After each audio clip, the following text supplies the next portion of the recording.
Hello student, তোমরা যারা ক্যালকাটা ইউনিভার্সিটির আন্ডারে প্রথম সেমিস্টারের ছাত্রছাত্রী আছো, তোমাদের জন্য আজকের ক্লাসটা খুবই গুরুত্বপূর্ণ। আজকের ক্লাসে তোমাদের ইএনভিএস অর্থাৎ পরিবেশবিদ্যা সাবজেক্টের মর্নিং শিফটের প্রশ্নপত্রের এসএকিউর সমাধান নিয়ে আলোচনা করব।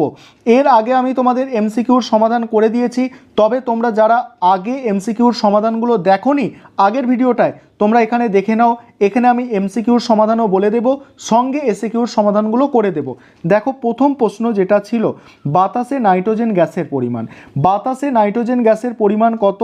78%। পরের প্রশ্ন আছে, একটি অপুনর্নবীকরণযোগ্য সম্পদ। একটা অপুনর্নবীকরণযোগ্য সম্পদ কি? ইউরেনিয়াম।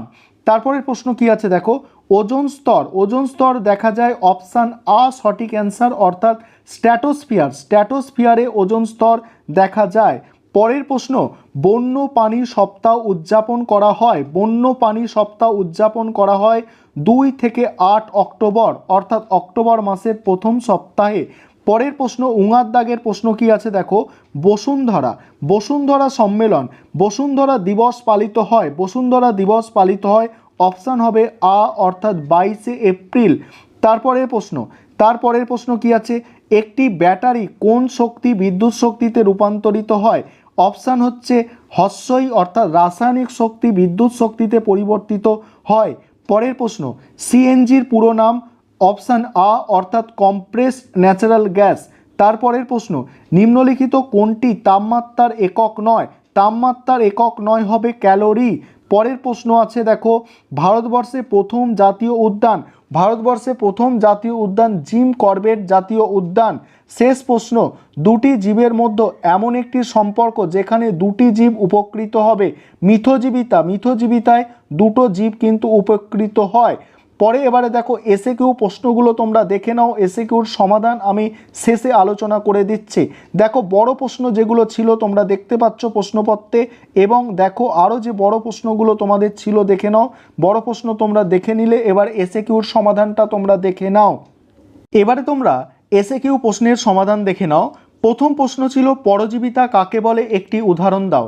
দেখো, যে পানি অন্য প্রাণীর দেহে বাস করে এবং তার দেহ থেকে পুষ্টি গ্রহণ করে তাকে পরজীবী বলে।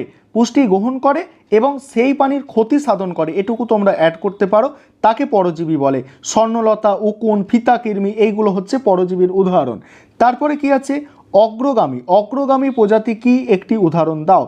অগ্রগামী প্রজাতি হলো এমন এক প্রজাতির জীব যারা নতুন বা দেখো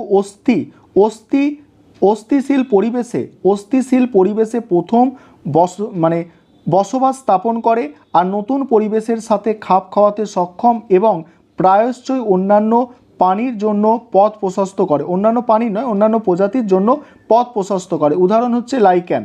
তারপরে দেখো, ভারতবর্ষের যে কোনো দুটি জীববৈচিত্র্য হটস্পটের নাম? সুন্দরল্যান্ড এবং পশ্চিমঘাট পর্বতমালা। ভারতবর্ষের যে কোনো দুটি এন্ডেমিক প্রজাতি? একশৃঙ্গ গন্ডার এবং ভারতীয় চিতাবাঘ। পরের প্রশ্ন, ভারতবর্ষ ব্যতীত দুটি মেগা ডাইভার্সিটি দেশের নাম? অর্থাৎ ভারতবর্ষ ছাড়া দুটি মেগা ডাইভার্সিটি দেশ, একটা হচ্ছে ব্রাজিল আর একটা হচ্ছে দক্ষিণ আফ্রিকা। পরের প্রশ্ন দেখো, এক্সিটু সংরক্ষণের দুটি পদ্ধতি? একটা হচ্ছে দেখো বন্দি প্রজনন আর একটা হচ্ছে কৃত্রিম প্রজনন। পরের প্রশ্ন, দুটি বিলুপ্ত প্রজাতির নাম?